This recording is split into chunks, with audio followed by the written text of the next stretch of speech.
Think about the last time you met someone new. Maybe they smiled warmly, dressed well, or spoke confidently. And in that instant, your brain decided, I like this person. They must be smart, kind, maybe even trustworthy. But here's the twist. None of that is guaranteed. What you just experienced is the halo effect, a powerful bias that shapes how we see people, brands, even ideas. The term halo effect was first coined in 1920 by psychologist Edward Thorndike. In a study, Thorndike asked commanding officers in the military to rate their soldiers on various qualities like leadership, intelligence, and loyalty. He discovered something peculiar.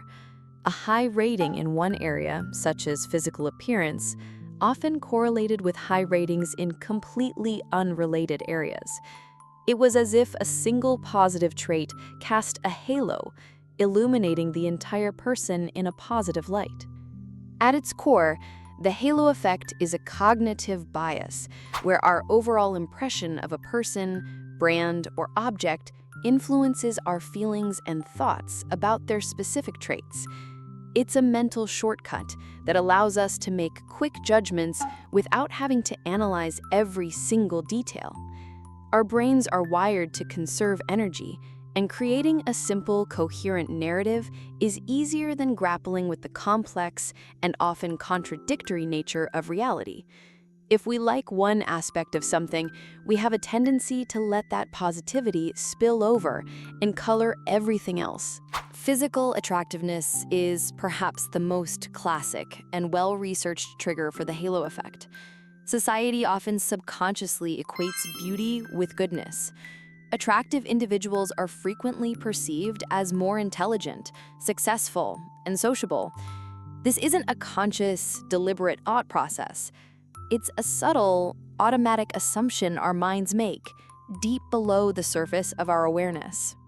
But the halo isn't just cast by beauty. It can be triggered by any prominent, positive trait. A confident speaker might be seen as more competent. A person who shares our taste in literature might be judged as having higher moral character. We see this in the workplace, where a single early success can lead to a manager overlooking later mistakes.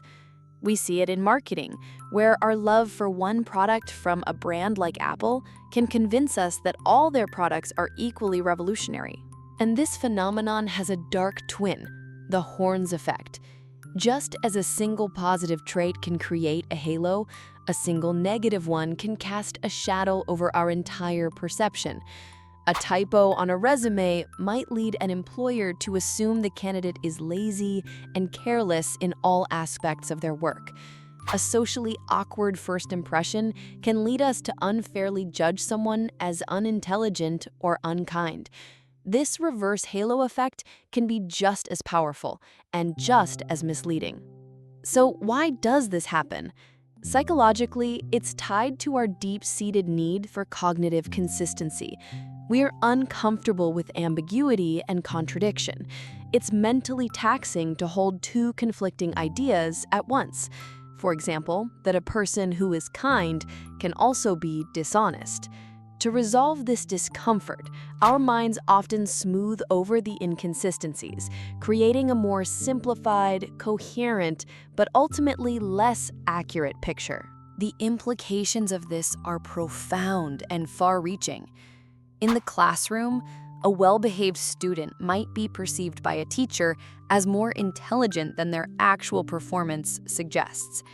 In the courtroom, studies have suggested that attractive defendants are sometimes perceived as less guilty and may receive lighter sentences.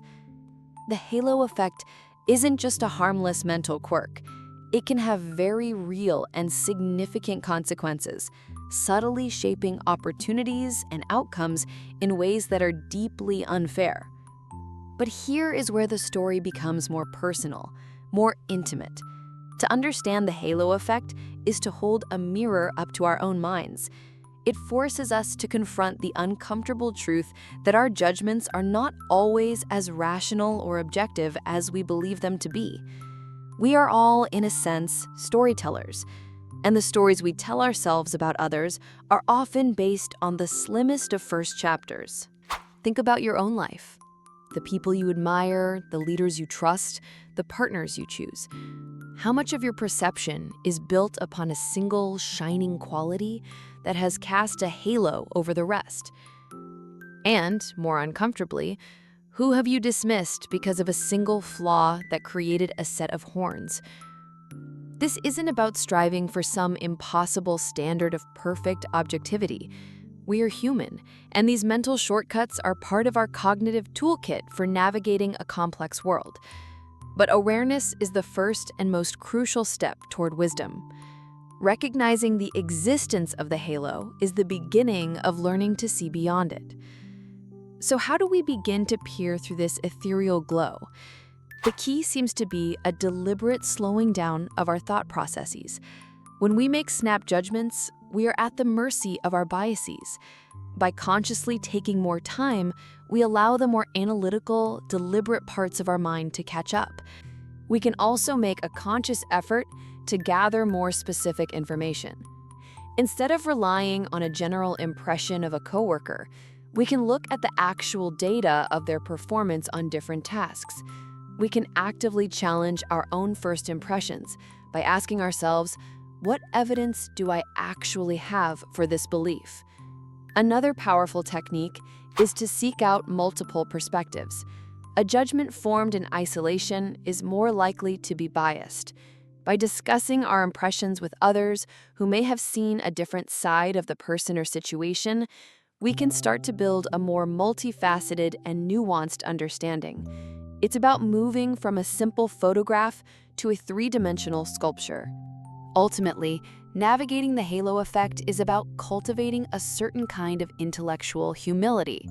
It's the quiet acceptance that our first impressions are hypotheses, not conclusions. They are the beginning of a conversation, not the final word. It's about granting others the grace of complexity, the same complexity we grant ourselves. Everyone is a mix of light and shadow, strengths and weaknesses. The halo and the horns are illusions that rob us of the opportunity to see people as they truly are. The halo effect reveals a fundamental tension in the human experience, our quest for truth versus our mind's desire for ease. We are drawn to simple, coherent narratives, yet reality is rarely so neat. We want to believe that the good are all good and the bad are all bad because it makes the world easier to understand. But the most profound connections, the deepest understanding, and the most just decisions are found in the gray areas. They are found when we have the courage to look past the dazzling light of the halo and to see the complete, complex, and beautifully imperfect person standing before us. The challenge, then, is not to eliminate our biases, an impossible task, but to become more aware of them, to question them, and to, in doing so, see the world and each other with just a little more clarity.